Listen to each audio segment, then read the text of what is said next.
If you want to make a big career change from where you are working now to a software engineer, listen up. Hi, I'm Mariana, currently a software engineer making over 6 figures without no tech degree. You may be wondering, how did I get into software engineering as a law grad? Luckily, I met a friend in a grad scheme who was making 20k a month. Asked him for all the advice he could give me. The most important advice he gave me was to keep going, but also make sure I pick up the right skills. So straight away, I jumped onto YouTube and found which area of tech I wanted to specialize in. For me personally, I felt like Golang just made sense.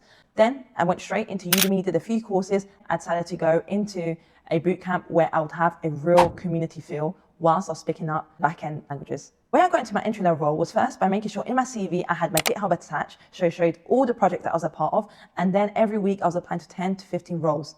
Eventually, I started interviewing and I built up my confidence. Once the confidence was built, I finally landed my entry-level tech role. As soon as I became really comfortable in my entry-level role, that's where I pretty much started applying for other roles. I went from 32k to 50k, 60k to 70k, 90k. But the trick was for me to constantly see what skills that I had shortage and to upskill, and then I felt really comfortable to job hop every 6 months. As soon as I made 6 figures, I realized that I wanted to move into contracting, and that's where I had to make sure I had the right skills, but also I had to make sure that I connected with the right recruiters that could place me in a contract role. And now I earn anywhere between £500 to £1,000 per day. After securing multiple contracts, I decided to make a group. I shared the tips and tricks that I used to go from a law grad to a software engineer. Comment group and I'll send a DM.